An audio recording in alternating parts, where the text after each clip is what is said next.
La habitación del bebé estaba sumida en una penumbra silenciosa, rota únicamente por el llanto desesperado y agudo del pequeño Lucas. Elena, con el corazón encogido tras una hora escuchándolo, no pudo soportarlo más. Movida por un impulso maternal irrefrenable, tomó al niño en sus brazos, acunándolo con una ternura que parecía prohibida en aquella mansión opulenta y fría. Con suavidad, se desabrochó la blusa y lo acercó a su pecho para calmar su hambre y su soledad. Justo en ese instante, la puerta se abrió de golpe, inundando la escena de una luz cruda. Ricardo Vargas la observaba desde el umbral, con los ojos convertidos en dos pozos de incredulidad y furia contenida. ¿Qué demonios cree que está haciendo con mi hijo? Si te gusta este tipo de contenido, no te olvides de suscribirte a nuestro canal.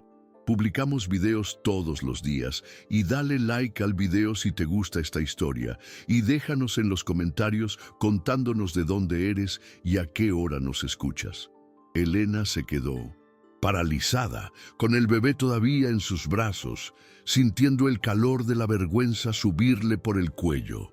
La expresión de Ricardo era una mezcla de asco y rabia, un juicio sumarísimo que la condenaba sin necesidad de palabras.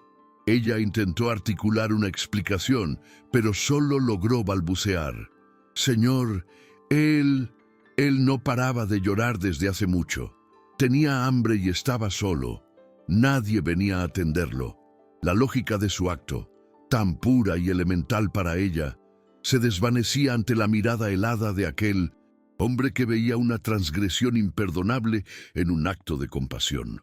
«No puedo creer lo que estoy viendo», repitió Ricardo, avanzando hacia ella con pasos lentos y amenazantes que resonaban en el silencio. Su voz era un susurro helado que cortaba el aire, cargado de un desprecio absoluto. «Salga de mi casa, ahora mismo. No toque absolutamente nada, no diga una sola palabra más. Mi abogado se pondrá en contacto con usted para formalizar su despido y tomar las acciones pertinentes que este acto merece». Elena, paralizada por el pánico y la humillación, solo pudo asentir, separando con delicadeza al bebé de su pecho. Lucas, sintiendo la pérdida del calor y el consuelo, comenzó a llorar de nuevo. Un sonido que esta vez resonó como una acusación en el silencio de la habitación. El camino desde la habitación infantil hasta la puerta principal fue el más largo y amargo de la vida de Elena. Caminaba con la cabeza gacha, sintiendo la mirada acusadora de los otros empleados, quienes habían escuchado la voz alterada de su jefe y ahora cuchicheaban en los rincones de los pasillos.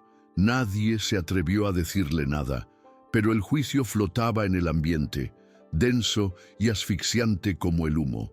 El mayordomo le entregó su bolso y un abrigo raído, empujándola sutilmente hacia la salida, como si su mera presencia contaminara la pureza del mármol y la caoba de la mansión. Afuera, la noche de Madrid la recibió con una bofetada de aire helado, dejándola sola y desamparada, expulsada de un mundo que nunca fue el suyo. Su pequeño apartamento, normalmente un refugio de calidez y de las risas de sus hijos, la recibió con un silencio que le pareció antinatural y opresivo. Sus dos pequeños dormían plácidamente en sus camas, completamente ajenos a la tormenta que acababa de desatarse sobre sus vidas y su precario futuro. Mientras se quitaba su uniforme de empleada por última vez, sintiendo la tela como una segunda piel que ahora la quemaba, las lágrimas que había contenido comenzaron a brotar sin control. Lloraba en silencio, ahogando los sollozos en una almohada para no despertar a los niños, sintiendo el contraste brutal entre la opulencia indiferente de la mansión y su propia y aplastante fragilidad. Al día siguiente, un mensajero uniformado entregó un sobre con el sello de un prestigioso y temido bufete de abogados. Las manos de Elena temblaban de tal manera que apenas pudo abrirlo. Dentro, Un lenguaje legal, frío y despiadado, la acusaba de crímenes que apenas podía comprender, diseñados para aniquilarla. Secuestro de lactancia, daño moral irreparable, extralimitación de funciones con intenciones maliciosas y deshonestas. La carta era una declaración de guerra de un hombre con recursos ilimitados contra una mujer que no tenía absolutamente nada. Ricardo Vargas no solo la había despedido, sino que pretendía destruirla por completo, exigiendo una compensación económica que no podría pagar ni en 100 vidas. «Esto no puede ser verdad. Es una pesadilla», murmuró Elena a su vecina Carmen, mientras le mostraba el documento con los ojos enrojecidos e hinchados de tanto llorar. «Yo solo quería calmar al niño. Llevaba horas y horas llorando, tenía hambre y estaba completamente solo en esa cuna de oro». Carmen, una mujer mayor forjada en 1000 batallas, leyó la carta con el ceño fruncido y su expresión se endureció con cada palabra. «¿Pero este hombre de qué va? ¿Acaso cree que su hijo es un objeto de su propiedad? Esto no tiene ni pies ni cabeza, Elena. Es pura maldad. La maldad de los que tienen tanto que ya no saben qué es ser humano». «Pero, ¿qué voy a hacer, Carmen?», sollozó Elena, sintiendo que el pánico la ahogaba por completo y le impedía respirar. «No tengo dinero para un abogado. No tengo nada. Si me demandan, lo perderé todo. Incluso podrían quitarme a mis hijos si dicen que soy una criminal o una persona inestable». Carmen la abrazó con fuerza, transmitiéndole una solidez que Elena creía haber perdido para siempre. «Escúchame bien, hija. No te vas a rendir. Te has metido con gente muy poderosa y sin alma, es verdad. Para ellos, no eres una persona, eres una empleada que se tomó una atribución que no le correspondía. Pero tú tienes algo que ellos no tienen, la razón, y por eso vamos a luchar». Aquella noche, mientras vaciaba los bolsillos de su uniforme antes de guardarlo para siempre en el fondo de un armario, sus dedos rozaron algo pequeño, frío y duro. Lo sacó con curiosidad y lo observó bajo la débil luz de la lámpara de su mesilla de noche. Era una delicada pulsera de perlas, diminutas, claramente diseñada para la muñeca de un bebé. Recordó haberla encontrado enredada en las sábanas de seda de la cuna de Lucas esa misma mañana, mucho antes del terrible incidente. La había guardado cuidadosamente para dársela a Ricardo, pero con el caos de su despido lo olvidó por completo. Aquel objeto parecía una señal en medio de tanta oscuridad. Mientras tanto, en la mansión Vargas, Ricardo hablaba por teléfono con su abogado. «Quiero que esto sea ejemplar, Alberto, que ninguna otra persona se atreva a cruzar esa línea jamás. Quiero que se arrepienta cada día de su vida de haber entrado en mi casa y haber tocado a mi hijo». Su abogado, un hombre más pragmático, intentó razonar con él. «Ricardo, piénsalo bien. Llevar a juicio a una empleada por un gesto así podría generar una prensa muy negativa. Te pintarán como un monstruo sin corazón». Pero Ricardo era inflexible. Su voz era de acero. «No me importa la prensa. Me importa el principio. Ella pagará por su insolencia y su atrevimiento». Elena pasó los siguientes días sumida en un estado de ansiedad constante que le impedía comer o dormir. Las cartas de los abogados seguían llegando, cada una más amenazante y retorcida que la anterior. Las noches eran un desfile de pesadillas en las que le quitaban a sus propios hijos por no poder mantenerlos. Se aferraba a la pequeña joya que guardaba como un tesoro y en ella encontraba una extraña e inexplicable fuerza. Aquel objeto representaba al pequeño Lucas, un bebé inocente atrapado en la frialdad de su propio padre.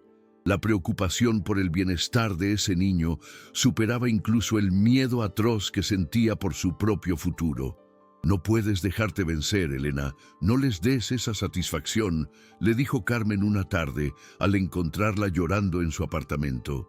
«Ese hombre quiere asustarte para que te rindas y desaparezcas sin hacer ruido. pero tú tienes algo que él nunca podrá comprar con todo su dinero, la verdad de tu lado y la conciencia tranquila. Las palabras de su amiga resonaron en su interior como un trueno. Era cierto, ella no había actuado con malicia, sino con un amor instintivo. No era una criminal, era una madre que había respondido a la llamada desesperada de un niño indefenso. ¿Por qué debía sentirse culpable por ello? Ricardo, por su parte, se aseguraba metódicamente de que todas las puertas se le cerraran a Elena. Llamó personalmente a los directores de las agencias de empleo doméstico más importantes de la ciudad, advirtiéndoles sobre una empleada poco fiable con tendencias a sobrepasar sus límites y potencialmente peligrosa. En cuestión de días, el nombre de Elena Torres estaba en una lista negra no oficial que circulaba por los barrios más ricos. Cualquier intento que ella hacía por encontrar un nuevo trabajo terminaba en un rechazo rotundo y sin explicaciones. El poder de Ricardo era un fantasma que la perseguía, ahogándola económicamente para forzar su rendición. Un día, mientras veía las noticias locales con el volumen bajo, Elena vio un reportaje sobre una abogada de oficio llamada Isabel Romero. La describían como una luchadora incansable por los derechos de los más desfavorecidos, una mujer que no temía enfrentarse a los poderosos y que había ganado casos imposibles. Con el corazón latiéndole con fuerza en el pecho y sintiendo que no tenía nada que perder, Elena buscó su número en internet y marcó. Al otro lado de la línea, una voz amable y profesional la escuchó con atención. Elena relató su historia, con la voz temblorosa pero firme, sin omitir ningún detalle de lo sucedido. Isabel Romero escuchó el relato completo de Elena con una mezcla de indignación profesional y compasión humana. Señora Torres, lo que me cuenta es una barbaridad jurídica y moral.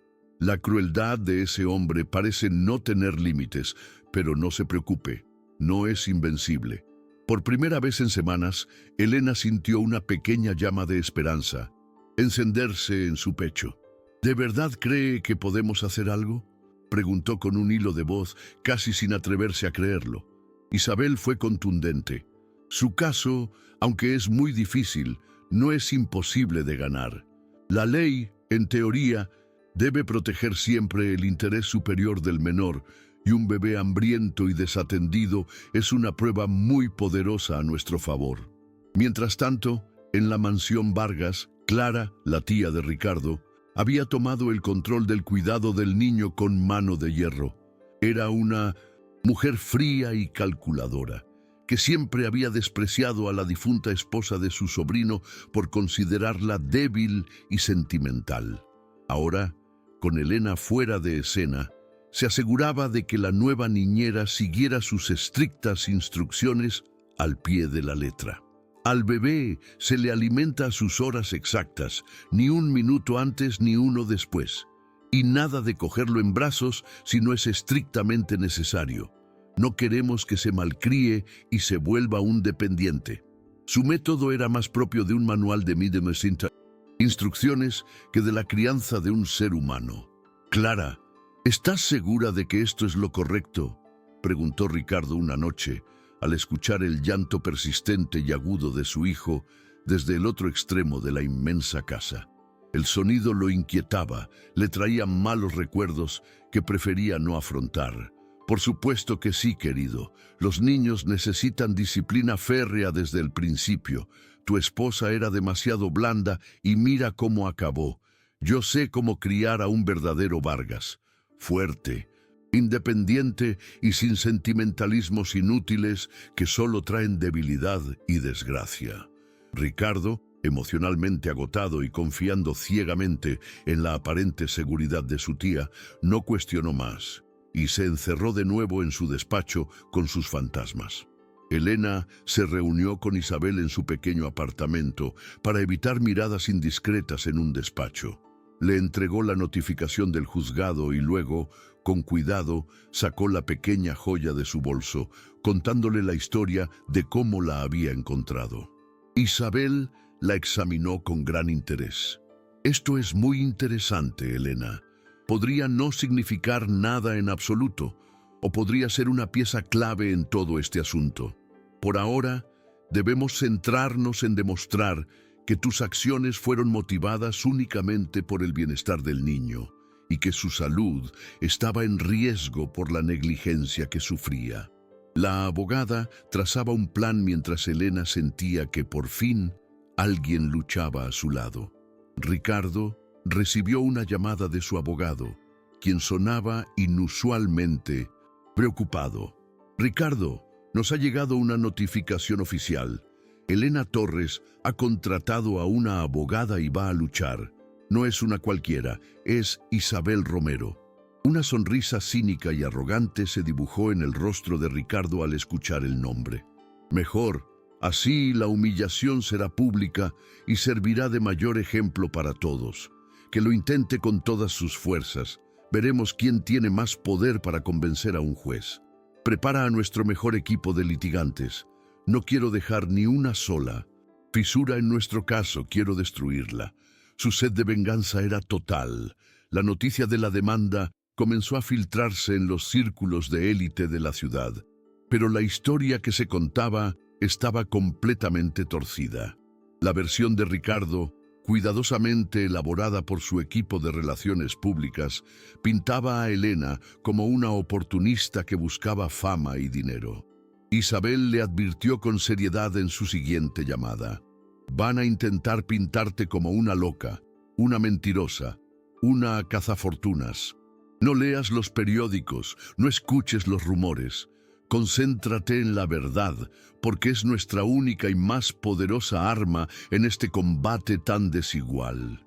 Elena asintió, aunque por dentro sentía un nudo de angustia que no la dejaba en paz. Una tarde, mientras volvía del supermercado con las bolsas de la compra, un periodista la abordó en la calle, bloqueándole el paso con un micrófono y una cámara. Señora Torres, soy de un programa de televisión. ¿Es cierto que usted intentó manipular emocionalmente al millonario Ricardo Vargas para obtener un beneficio económico? La pregunta la golpeó como una bofetada. Las cámaras la enfocaban, los flashes la cegaban y se sintió pequeña y expuesta. Tartamudeando, con los ojos llenos de lágrimas, solo pudo decir: yo solo quería ayudar al bebé, antes de huir, corriendo hacia el refugio de su portal, sintiendo que el mundo entero la estaba juzgando.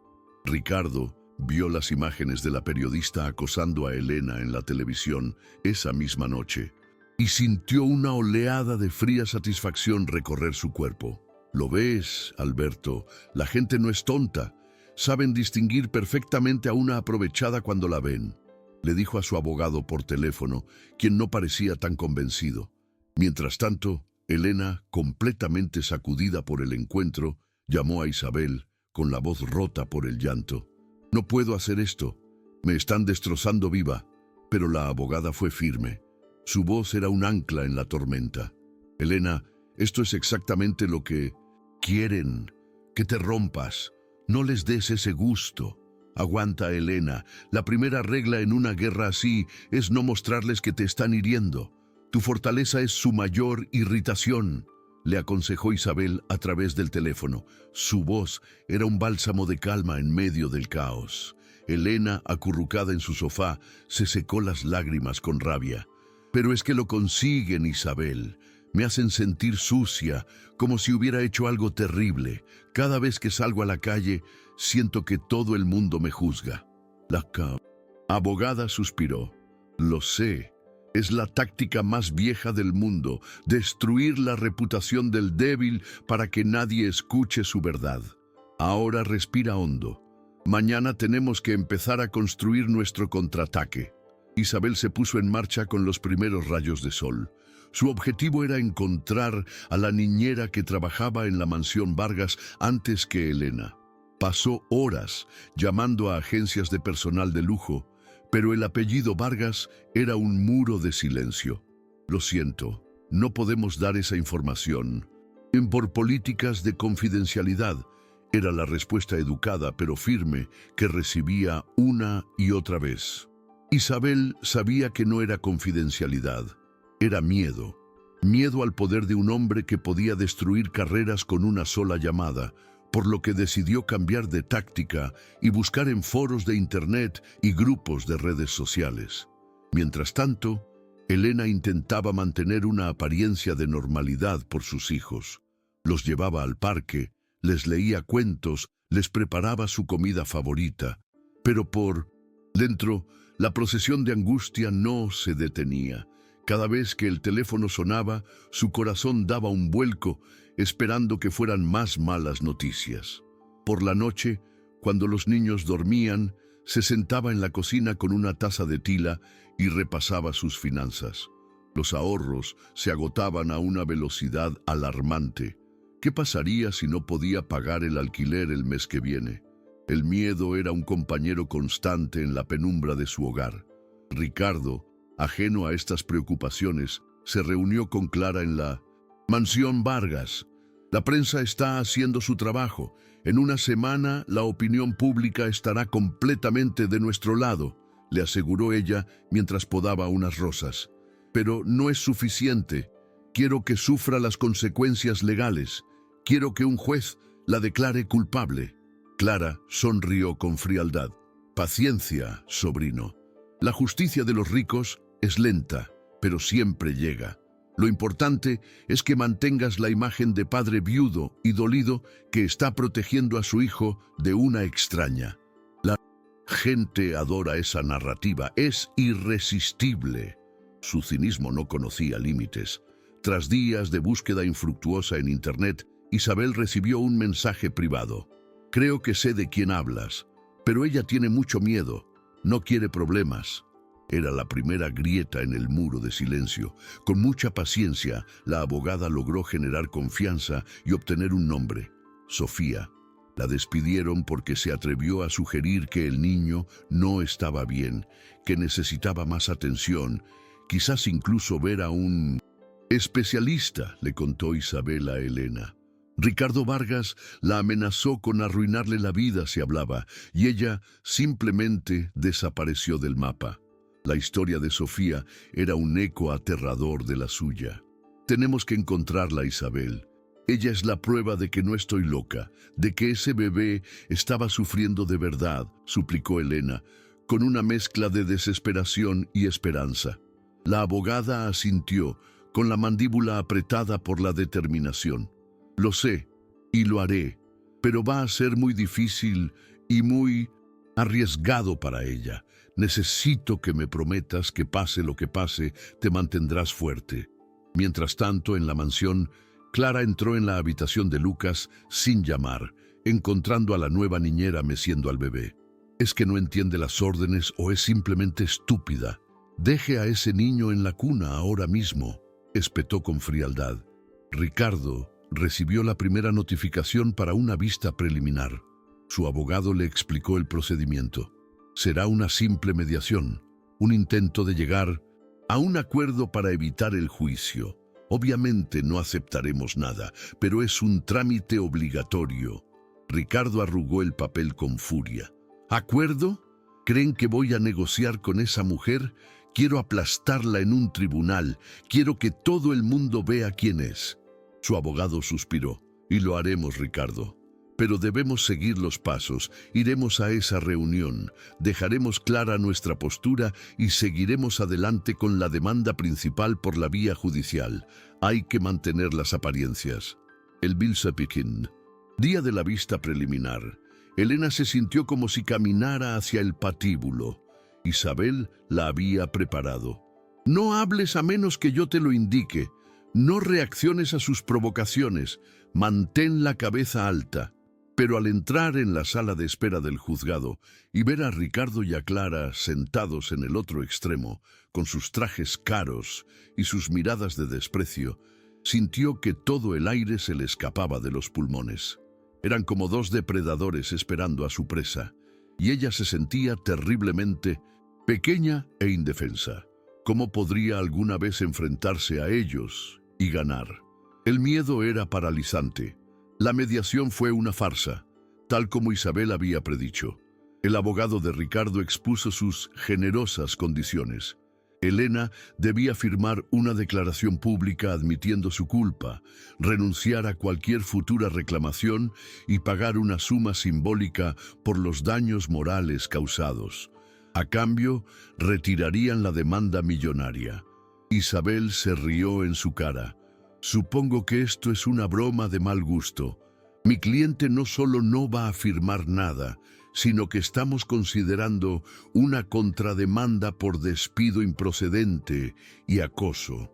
La tensión en la pequeña sala era tan densa que se podía cortar con un cuchillo afilado. Al salir de la sala, mientras esperaban el ascensor en un pasillo desierto, se cruzaron con Clara. Ella se detuvo frente a Elena, mirándola de arriba abajo con un desdén infinito. Su voz fue un susurro venenoso, cargado de clasismo y crueldad. He oído lo que hizo. ¡Qué asco! Debería saber que su leche no es lo suficientemente buena para un Vargas. Es vulgar. Cada palabra fue una puñalada directa al corazón de Elena, una humillación íntima y brutal que la dejó sin aliento, con las lágrimas quemándole los ojos. Isabel la agarró del brazo, firme. No le hagas caso, Elena. Vámonos de aquí ahora mismo. Pero el calvario no había terminado. Al salir del edificio de los juzgados, un grupo de periodistas, claramente avisados por el equipo de Ricardo, las rodeó. Los flashes de las cámaras eran como disparos. Los micrófonos se abalanzaban sobre ellas como serpientes. En medio del caos, una mujer plantada entre los reporteros, con el rostro desfigurado por el odio, le gritó a pleno pulmón: «¡Aprovechadora! Quiere nuestro dinero y el de ese pobre huérfano». La acusación pública la golpeó con la fuerza de un huracán, dejándola expuesta y humillada ante el mundo entero. Elena solo pudo bajar la cabeza y seguir caminando, completamente rota por dentro. Esa noche, Elena tocó fondo. Las palabras de Clara y el grito de aquella mujer en la calle resonaban en su cabeza sin parar. Se sentía sucia, juzgada y completamente sola. Pensó en rendirse, en llamar a Isabel y decirle que aceptaría cualquier acuerdo con tal de que esa pesadilla terminara. Abrió el pequeño joyero donde guardaba sus pocas cosas de valor.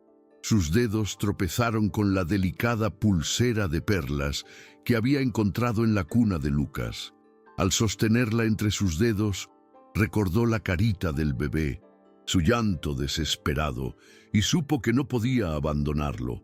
Aquel objeto era un ancla que la mantenía a flote. Justo en ese instante, su teléfono móvil sonó. Era Isabel, y su voz vibraba con una energía nueva. «Elena, la he encontrado. He encontrado a Sofía. Costó mucho, pero logré convencerla para que hable con nosotras. No por teléfono. Quiere vernos en persona. Está asustada, pero está más preocupada por el bebé que por ella misma». Sosteniendo la pequeña joya en su mano, Elena sintió una oleada de fuerza recorrer su cuerpo.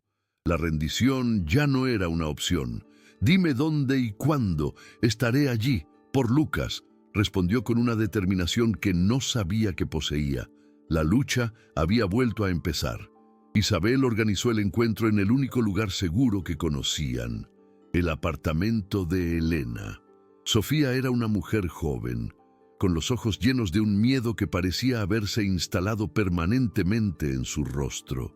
Al principio, apenas hablaba, pero cuando Elena le contó su propia historia, vio un destello de reconocimiento en su mirada.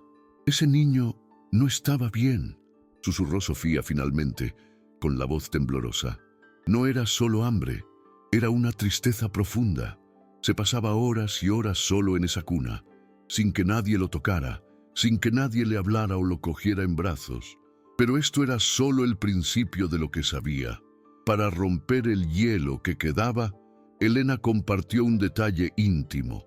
«Notaste cómo arrugaba su manita izquierda cuando lloraba, como si intentara agarrar algo que no estaba ahí? Siempre me rompía el corazón verlo así, tan solo». Los ojos de Sofía se abrieron de par en par, llenándose de lágrimas. Sí, siempre hacía eso. Nadie más se había fijado. Esa conexión, ese pequeño detalle compartido, derribó la última barrera de miedo. Sofía entendió que Elena no buscaba dinero ni venganza.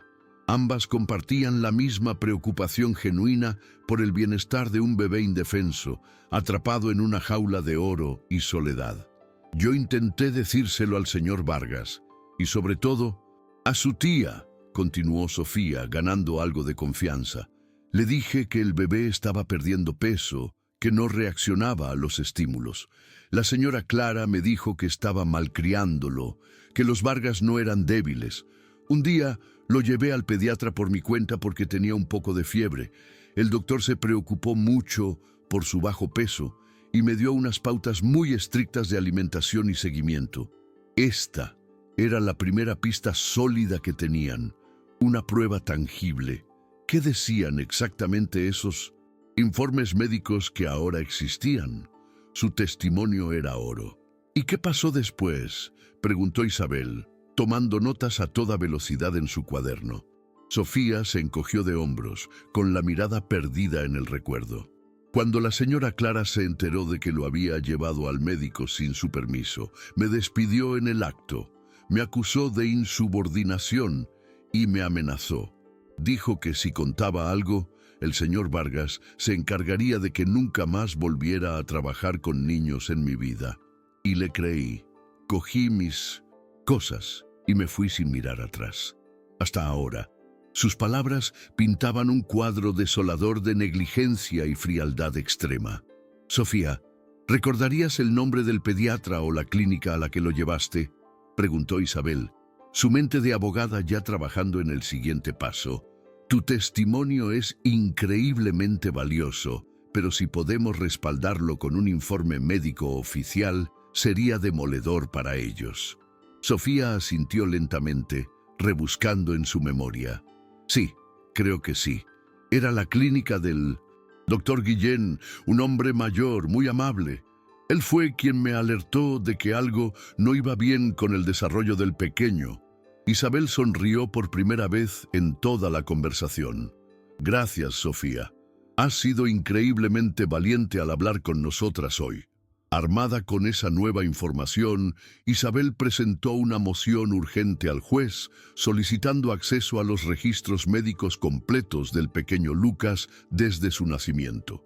El equipo legal de Ricardo contraatacó de inmediato, alegando que era una invasión de la privacidad intolerable y una táctica de pesca de pruebas sin fundamento. Acusaron a Elena y a su abogada de estar llevando a cabo una campaña de desprestigio basada en el testimonio de una exempleada despechada y poco fiable. La batalla legal se recrudecía, convirtiéndose en una guerra de desgaste en los pasillos del juzgado, lejos de las cámaras. Elena esperaba noticias en su pequeño apartamento, sintiendo una mezcla de esperanza y pavor.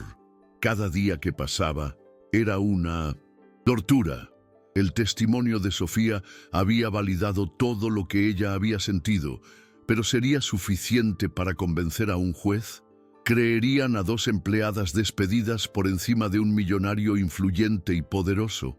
Miraba a sus propios hijos jugar en el salón, tan llenos de vida y de risas, y el contraste con la imagen del pequeño Lucas, solo en su cuna de oro, le partía el alma. Tenía que seguir luchando, no solo por ella, sino sobre todo por él. Finalmente, tras una semana de deliberaciones, llegó la decisión del juez. Isabel llamó a Elena con la voz cargada de emoción. «Lo hemos conseguido, Elena. El juez ha fallado a nuestro favor. Ha ordenado a la clínica que nos entregue una copia completa del historial médico de Lucas. Lo tenemos». Elena se derrumbó en una silla, llorando de puro alivio. Era una victoria pequeña, procesal, pero se sentía como si hubieran movido una montaña. Por primera vez, desde que todo empezó, el muro de poder de Ricardo Vargas presentaba una grieta, visible. La verdad estaba un poco más cerca de salir a la luz. Lo más fuerte está por venir. Quédate hasta el final. La noticia de la decisión del juez cayó como una bomba en la mansión Vargas. El abogado de Ricardo intentó minimizarlo. Es un revés menor, Ricardo. Esos informes pueden no decir nada concluyente, solo son datos. Pero Ricardo no escuchaba. Estaba pálido de rabia. Su control férreo se estaba desmoronando. ¡No! Esto es inaceptable. ¿Cómo se atreve un juez a permitir que esa mujer meta sus narices en mi vida, en la vida de mi hijo? Esto no va a quedar así, Alberto. Su furia era tal que el abogado sintió un escalofrío al otro lado del teléfono, temiendo la reacción impredecible de su cliente. Vamos a recurrir la decisión, por supuesto, continuó el abogado, tratando de calmarlo. Y mientras tanto, nuestro equipo de relaciones públicas se encargará de filtrar a la prensa que Elena Torres está utilizando tácticas desesperadas y sucias. Ricardo lo miró con ojos fríos, como el hielo. No quiero que la desacredites. Quiero que la destruyas. Quiero que cuando esto termine, no le quede absolutamente nada. ¿Lo has entendido? Nada. La amenaza era absoluta. Su sed de venganza no conocía límites y estaba dispuesto a usar todo su poder para cumplirla sin piedad alguna. Isabel y Elena fueron juntas a la clínica a recoger los documentos. El doctor Guillén, un hombre de aspecto bondadoso y profesional, las recibió en su consulta. Recuerdo perfectamente al pequeño Lucas y a su cuidadora Sofía, una chica muy preocupada y atenta. Dijo mientras les entregaba un sobre grueso. Seré llamado a testificar si es necesario y diré la verdad. Aquel niño necesitaba más que un biberón a sus horas. Necesitaba afecto y su salud se estaba resintiendo por la falta de él. Sus palabras eran un bálsamo para el alma herida de Elena. No estaba sola en su percepción. Esa tarde, en el apartamento de Elena, extendieron todos los informes sobre la mesa.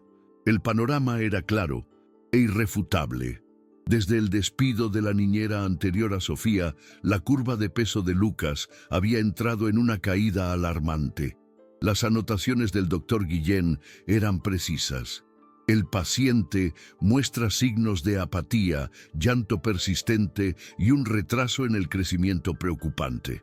Se recomienda un seguimiento nutricional urgente y, sobre todo, un aumento del contacto físico y el estímulo afectivo. Era la prueba que necesitaban, escrita en el lenguaje frío y objetivo de la ciencia médica. Esto cambia todo, Elena, dijo Isabel con los ojos brillantes de emoción. Esto ya no es tu palabra contra la de él. Esto es la ciencia contra sus mentiras. Ningún juez puede ignorar una prueba tan contundente de negligencia. Ahora tenemos una oportunidad real, no solo de ganar el juicio, sino de proteger a Lucas de verdad. Elena miró los papeles y por primera vez vio un camino claro a través de la oscuridad. La lucha sería larga y dura, pero ahora tenía un arma poderosa en sus manos. La verdad, documentada, ¿sería suficiente para derribar a un gigante? En la mansión Vargas, Clara encontró a Ricardo mirando por la ventana de su despacho. La noticia de que los informes médicos ya estaban en manos de la abogada de Elena lo había sumido en un silencio peligroso. «No te preocupes, Ricardo», le dijo ella. «El dinero puede comprar a los mejores expertos para que reinterpreten esos datos. Diremos que el niño tiene una condición médica preexistente, una alergia, cualquier cosa. Haremos que parezca que esa mujer está explotando una enfermedad para su propio beneficio». Su mente ya estaba tejiendo una nueva red de mentiras para la siguiente fase de la guerra. «¿Y si no funciona, Clara?», preguntó Ricardo. Su voz era apenas un susurro. «¿Y si la gente empieza a creerla a ella? ¿Y si el juez ve lo que dicen esos papeles y piensa que soy un mal padre?» Por primera vez, una fisura de duda apareció en su armadura de arrogancia. Clara puso una mano en su hombro, una mano fría y dura como el mármol. «No lo permitiré. Eres un Vargas y los Vargas nunca pierden. Haremos lo que sea necesario para ganar. Lo que sea. Ahora deja de compadecerte y prepárate para la guerra que se avecina». Su determinación era aterradora. Isabel comenzó a preparar el caso con una meticulosidad implacable. No solo tenían el testimonio de Sofía y los informes médicos. Necesitamos pintar un cuadro completo para el juez. La negligencia no fue un hecho aislado, era un patrón de conducta, le explicó a Elena. ¿Había algo más que notaras? ¿Algo extraño en el ambiente de la casa? Elena escarbó en sus recuerdos. La casa siempre estaba en silencio, un silencio antinatural para un lugar donde vivía un bebé. Nunca oí risas ni música. Todo era orden, protocolo y frialdad. Era como un mausoleo, no un hogar. La estrategia de Isabel era audaz. No se limitarían a defender a Elena de las acusaciones de Ricardo. Iban a contraatacar. Vamos a solicitar al juez una evaluación psicológica para el pequeño Lucas y para el propio Ricardo Vargas. Argumentaremos que el bienestar del niño está en riesgo y que es deber del tribunal asegurarse de que está en un entorno emocionalmente seguro. Era un movimiento arriesgado, que sin duda enfurecería a Ricardo hasta límites insospechados, pero podría ser la única forma de que la corte viera más allá del dinero y del poder que él ostentaba. Ricardo recibió la nueva notificación de su abogado y por primera vez sintió un atisbo de verdadero pánico. «Una evaluación psicológica para mí. ¿Se han vuelto locos?», gritó por el teléfono. «Soy la víctima aquí». Su abogado intentó calmarlo. «Es una táctica, Ricardo. Una provocación para desestabilizarte. Nos opondremos con toda nuestra fuerza. Argumentaremos que es una violación de tus derechos y un intento de humillarte públicamente. Pero tienes que mantener la calma. Si te ven perder el control, les estarás dando la razón y todo se complicará aún más». Mientras la maquinaria legal se movía, lentamente, la vida de Elena seguía en un limbo.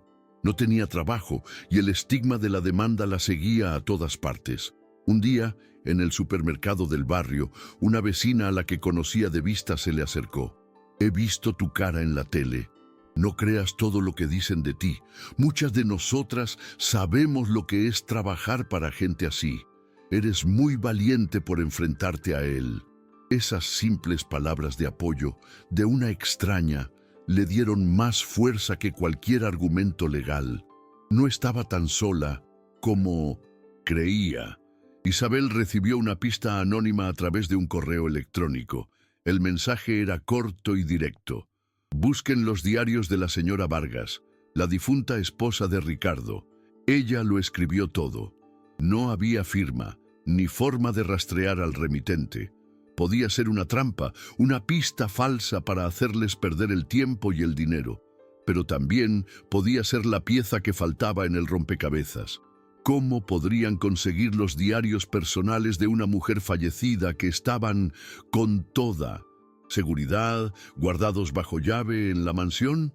El desafío parecía completamente insuperable en ese momento. Un diario personal es propiedad privada. No podemos solicitarlo legalmente sin una causa muy fuerte, explicó Isabel a Elena, con el ceño fruncido. Si pedimos al juez que ordene un registro de la casa para buscarlo y no lo encontramos, nuestra credibilidad quedará destrozada para siempre. Sería el fin del caso. Era un riesgo enorme, una apuesta de todo o nada basada en un correo anónimo. Pero la intuición de Isabel le decía que esa era la dirección correcta. ¿Qué secretos guardaban esas páginas que alguien se había arriesgado a señalarles desde el anonimato? Elena tembló al pensar en las implicaciones de aquella pista. «Isabel, esto me da mucho miedo. Estamos hablando de entrar en la intimidad de una mujer muerta, en los secretos de esa familia. ¿Y si nos equivocamos? ¿Y si es una trampa para hacernos parecer unas carroñeras?» El miedo era comprensible. Los Vargas ya las habían pintado como unas oportunistas sin escrúpulos, y esta maniobra podría ser la confirmación que ellos necesitaban para destruir su reputación por completo. La abogada tomó sus manos. «Lo sé, pero a veces la verdad está enterrada en los lugares más oscuros», Confía en mí. Isabel tomó una decisión arriesgada. Vamos a solicitar al juez que ordene la entrega de esos diarios. Argumentaremos que son cruciales para entender el contexto del supuesto abandono del bebé, que la salud mental de la madre es un factor determinante que la familia Vargas ha ocultado deliberadamente. Era la jugada más audaz de su carrera. Si salía mal, todo habría terminado. Si salía bien, podría ser el golpe de gracia que necesitaban para ganar la guerra y salvar al pequeño Lucas de ese ambiente tan tóxico y frío que lo rodeaba. El abogado de Ricardo llamó a su cliente con la voz teñida de incredulidad y furia. Isabel Romero ha perdido la cabeza. Ha solicitado al juez acceso a los diarios personales de tu difunta esposa. Es la cosa más rastrera y desesperada que he visto en mi vida. Ricardo se quedó en silencio al otro lado de la línea. No gritó, no insultó. Un frío glacial se apoderó de él. Recordó dónde estaban guardados esos diarios, en un cajón cerrado con llave en el escritorio de Laura, un escritorio al que nadie se había acercado desde su trágica muerte. Nadie va a leer esos diarios, nadie, dijo Ricardo con una voz tan baja y controlada que resultaba más aterradora que cualquier grito.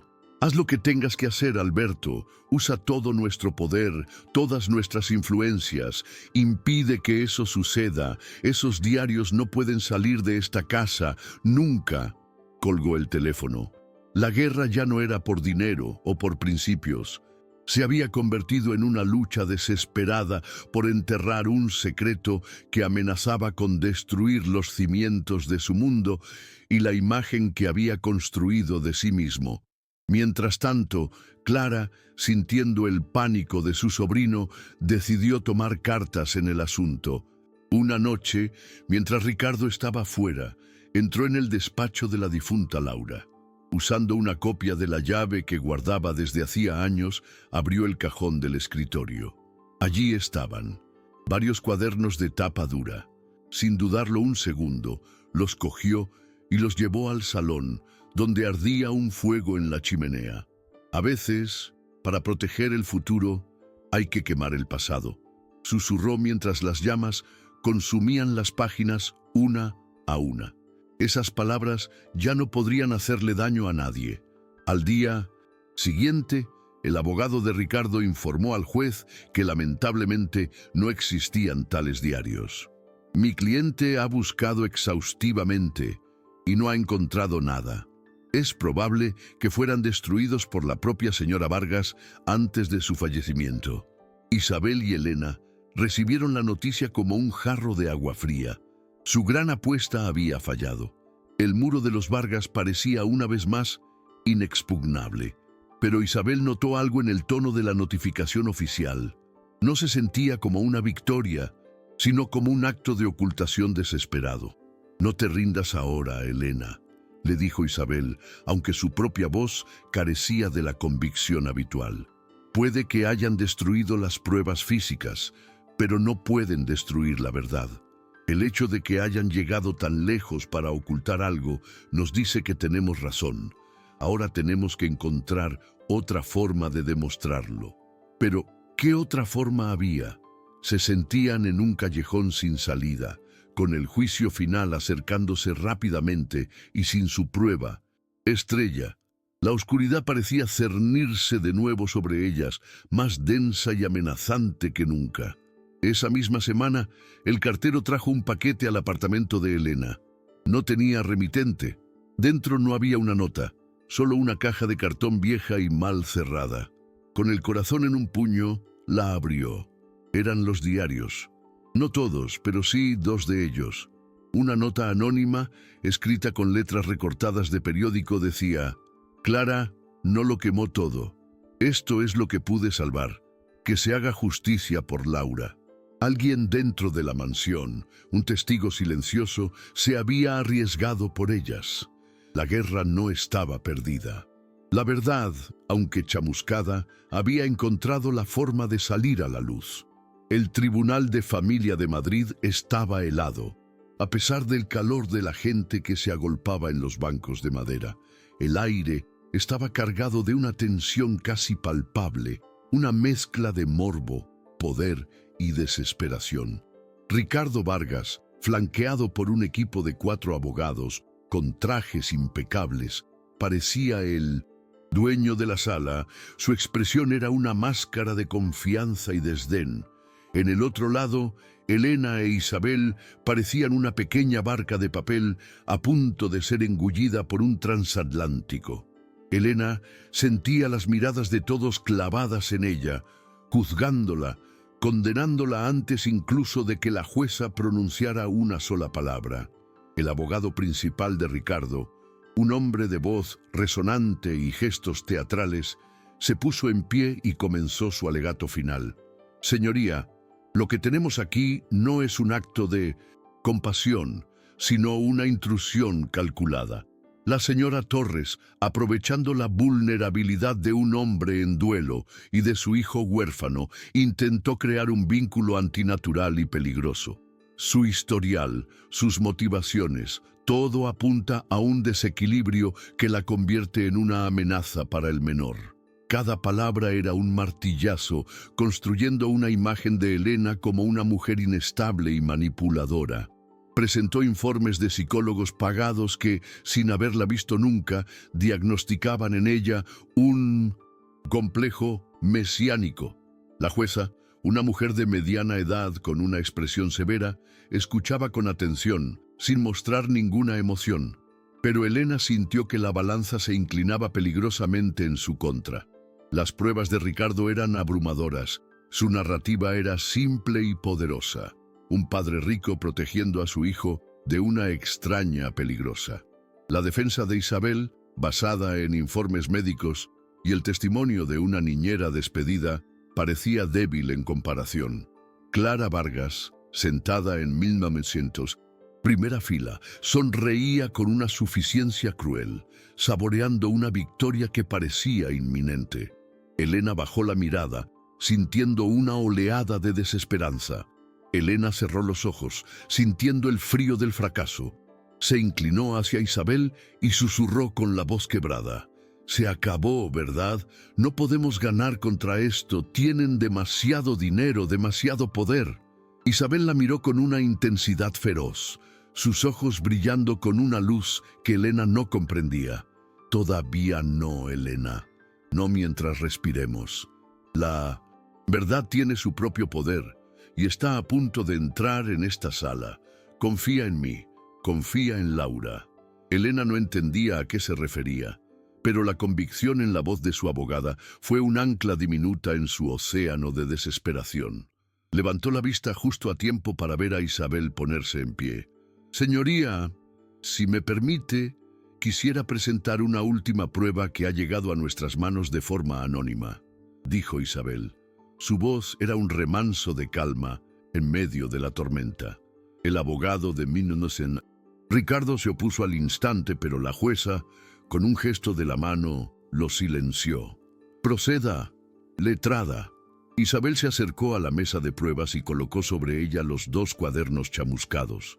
Esta prueba es el silencio de una mujer que ya no puede hablar, pero cuya voz resuena en estas páginas. Abrió la caja y sacó los diarios.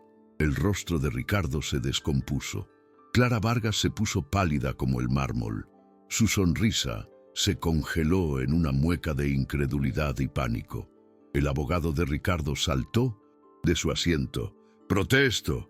Esas pruebas no han sido validadas. Podrían ser falsificaciones». La jueza lo miró por encima de sus gafas. Su protesta queda registrada, letrado, y su posible perjurio al negar la existencia de estos diarios también. Pero el tribunal escuchará lo que la señora Romero tiene que decir. Continúe. Isabel abrió el primer diario. Página del 14 de marzo. Ricardo no me entiende. Cree que la tristeza es una elección. Me dice que tengo todo para ser feliz, pero me siento más sola que nunca. El bebé llora y yo lloro con él. Ricardo cerró los ojos. Isabel pasó a otro diario, a una entrada de varias semanas después. Clara me vigila constantemente. Critica cómo cojo al niño, cómo le hablo. Dice que estoy criando a un débil, no a un Vargas. Hoy me ha sugerido que deje que las niñeras se encarguen de todo, que yo no estoy capacitada. Siento que me están robando a mi propio hijo. La voz de Isabel era firme pero respetuosa, dejando que cada palabra de Laura, la difunta esposa de Ricardo, llenara el silencio de la sala. El murmullo del público se había convertido en un silencio sepulcral, cargado de una nueva comprensión. El monstruo no era quien ellos creían. Señoría, estos diarios no solo demuestran la profunda depresión posparto que sufría la señora Vargas, una condición que su familia ignoró y ocultó deliberadamente. También revelan un patrón de abuso emocional y negligencia que explica perfectamente el estado en el que Elena Torres encontró al pequeño Lucas, continuó Isabel. Miró directamente a Ricardo, cuyos ojos estaban llenos de una confusión dolorosa. Su esposa no lo abandonó, señor Vargas. Estaba pidiendo ayuda a gritos en estas páginas y nadie la escuchó. La verdad era una luz cruda y cegadora que iluminaba los rincones más oscuros de la mansión Vargas. Pero hay algo más. Algo que une a la señora Vargas, a Elena Torres y al pequeño Lucas de una forma que nadie podría haber imaginado, dijo Isabel, su voz ahora cargada de una emoción contenida. Se volvió hacia Elena. Señora Torres, ¿puede mostrarle al tribunal lo que lleva en su muñeca, por favor? Elena, temblando, levantó la mano. Allí, bajo las duras luces del juzgado, brillaban las pequeñas perlas de la joya que había encontrado. «Es solo un recuerdo de mi madre», susurró Elena, con la voz rota. La jueza, el jurado y el público se inclinaron hacia adelante, sin entender la relevancia. Entonces, Isabel tomó el último diario, abierto en la última página escrita. Su voz se quebró ligeramente al leer. «Hoy es el cumpleaños de mi madre. Le he puesto a mi pequeño Lucas la delicada pulsera de perlas que ella me regaló antes de morir. Es lo único que me queda de su amor, de su fuerza. Espero que lo proteja cuando yo no pueda hacerlo, que siempre le recuerde que nunca, nunca estará solo». El impacto de esas palabras recorrió la sala como una descarga eléctrica. La joya no era de Elena. Era la herencia de Lucas, el último regalo de su madre. Ricardo levantó la cabeza de golpe, miró la pulsera en la muñeca de Elena, la misma que había visto en las fotos de su esposa cuando era joven, la misma que le había regalado su suegra, y entonces lo entendió todo. Entendió el llanto de su hijo, la tristeza de su mujer, su propia ceguera. Entendió que Elena no había sido una intrusa, sino un ángel guardián. El muro de arrogancia y poder que había construido a su alrededor se derrumbó en un instante. Un sollozo gutural, animal, brotó de su pecho, y el millonario implacable se rompió en 1000 pedazos ante el tribunal y el mundo entero. La jueza, visiblemente conmovida, decretó un receso. La sala se sumió en un caos de murmullos y cámaras que intentaban captar el rostro descompuesto de Ricardo Vargas. Elena permaneció sentada, inmóvil, con las lágrimas corriendo por sus mejillas. No eran lágrimas de victoria, sino de una profunda y abrumadora tristeza por Laura, por Lucas, e incluso por el hombre roto que había intentado destruirla. Había ganado, pero el coste de la verdad había sido terrible para todos. La justicia, a veces, no trae alegría, solo un doloroso y necesario ajuste de cuentas con el pasado. Si esta historia te tocó el corazón, comparte para que llegue a más personas. Tras el receso, la jueza regresó con una nueva expresión en su rostro. Era la expresión de la justicia que está a punto de impartirse. Este tribunal ha escuchado testimonios y ha visto pruebas que van mucho más allá de una simple disputa laboral. Lo que se ha revelado aquí es una tragedia familiar, pero la ley es muy clara en un aspecto. El interés superior del menor prevalece sobre cualquier otro derecho, deseo o capricho de los adultos. Su mirada se posó en Ricardo, que seguía con la cabeza hundida entre las manos, y luego en Elena, que la miraba con una dignidad serena. Por lo tanto, este tribunal dicta la siguiente sentencia, continuó la jueza, su voz resonando en el silencio absoluto. Primero, se desestiman en 1900 su totalidad y con efecto inmediato todas las demandas presentadas por el señor Ricardo Vargas contra la señora Elena Torres. Segundo, se concede la custodia temporal y provisional del menor Lucas Vargas a la señora Elena Torres, hasta que una evaluación completa determine la idoneidad del señor Vargas para ejercer la paternidad. Un suspiro colectivo recorrió la sala. La victoria de Elena era total, más allá de lo que jamás se había atrevido a soñar. Tercero, añadió la jueza con una dureza inusual en su voz, este tribunal ordena la apertura de una investigación formal contra la señora Clara Vargas por posible obstrucción a la justicia, perjurio y maltrato psicológico, tanto hacia la difunta señora Vargas como hacia el menor. Clara, que había permanecido congelada en su asiento, pareció encogerse sobre sí misma. Su imperio de control y crueldad se había desmoronado. Isabel apretó el brazo de Elena, que lloraba en silencio, esta vez de puro y abrumador alivio. Por fin, la pesadilla había terminado. El pequeño Lucas estaba a salvo. Clara Vargas emitió un sonido ahogado, un cruce entre un jadeo y un gruñido. Se levantó de su asiento bruscamente, con el rostro desfigurado por la rabia y el pánico. «Usted no puede hacerme esto. Soy una Vargas. Esto es un ultraje». Su voz, normalmente tan controlada y cortante, era ahora un chillido agudo y desesperado. Dos agentes de seguridad del tribunal se acercaron a ella con calma pero con firmeza. «Señora, por favor, siéntese o tendremos que escoltarla fuera de la sala». La amenaza la silenció de golpe. Se desplomó en su asiento, temblando visiblemente, su máscara de superioridad hecha pedazos. Ricardo no reaccionó. Parecía un hombre vaciado, una cáscara hueca despojada de todo su poder. Su abogado intentó hablarle, pero él no escuchaba. Solo podía ver la imagen de la joya en la muñeca de Elena, un símbolo de todo lo que había perdido, de todo lo que había ignorado. Había luchado una guerra para proteger su orgullo y había terminado perdiendo su alma en el proceso. La derrota no era solo legal, era moral, personal y absoluta. Había perdido a su hijo, había deshonrado la memoria de su esposa y se había revelado ante el mundo como un fracaso. Fuera del tribunal, una multitud de periodistas esperaba, pero esta vez no había gritos de aprovechadora. Las cámaras la enfocaban, pero las preguntas eran diferentes. ¿Cómo se siente, señora Torres? ¿Qué es lo primero que hará? Elena, protegida por Isabel, solo pudo decir una cosa, con la voz todavía temblorosa pero clara. Solo quiero ir a ver a Lucas. Quiero abrazarlo y decirle que todo va a estar bien.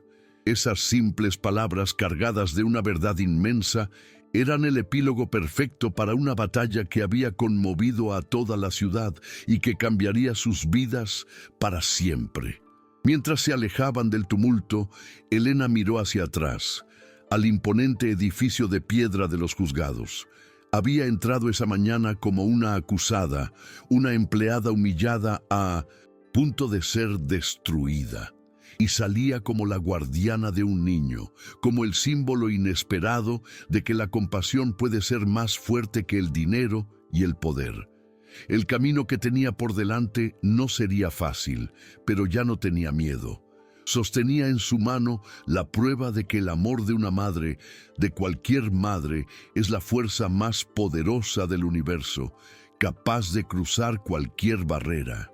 La imagen de Ricardo Vargas, solo y derrotado en la sala del tribunal, se convirtió en un símbolo de advertencia para la élite de la ciudad. Su caída fue tan espectacular como su ascenso, una lección brutal sobre cómo la arrogancia y la falta de empatía pueden llevar a la autodestrucción. Perdió mucho más que un juicio, perdió el respeto, la credibilidad y, lo más importante, la oportunidad de criar a su hijo durante sus años más cruciales.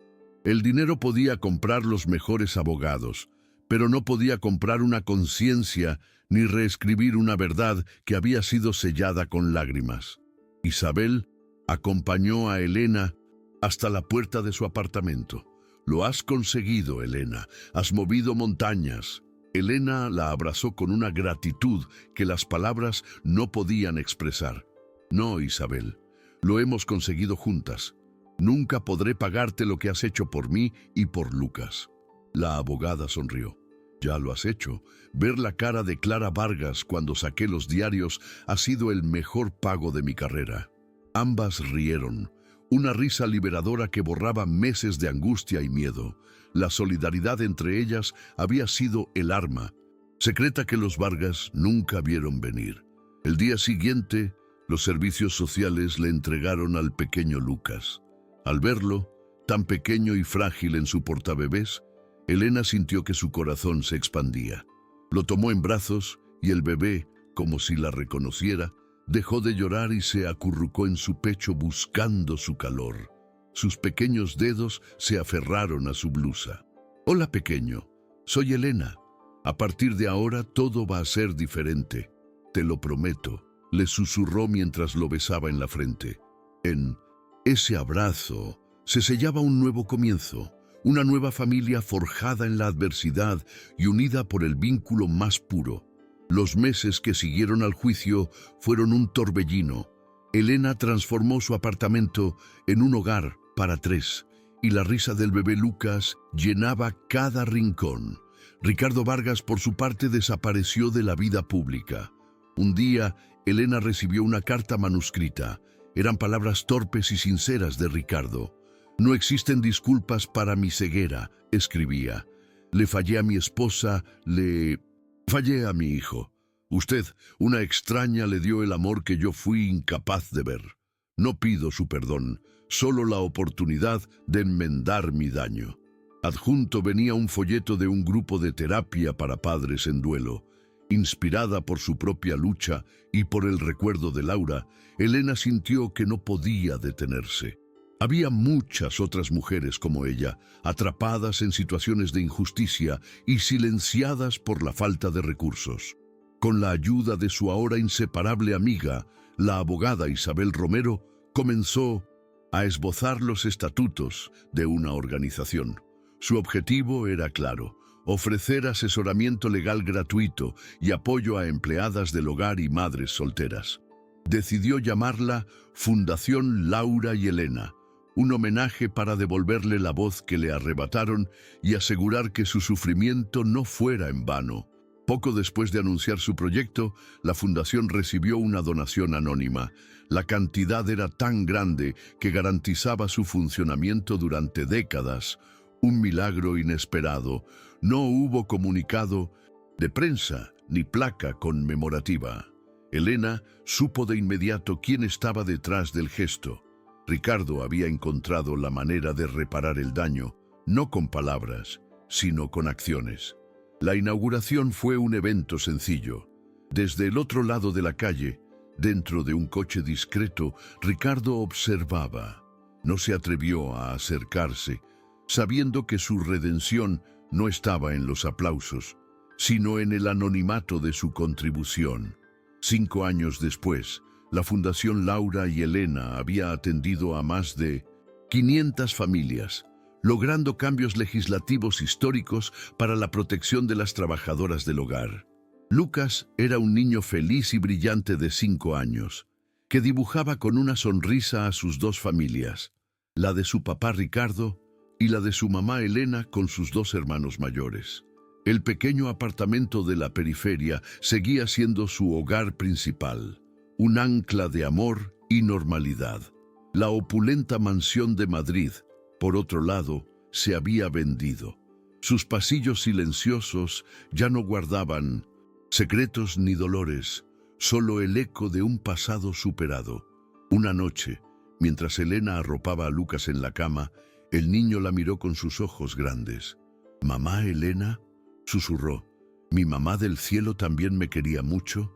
La pregunta quedó flotando en el aire, llena de un peso emocional que Elena no esperaba. Ella le sonrió con una ternura infinita, acariciándole el pelo. «Claro que sí, mi vida», respondió sin dudar. «Tu mamá del cielo te quería más que a nada en el mundo.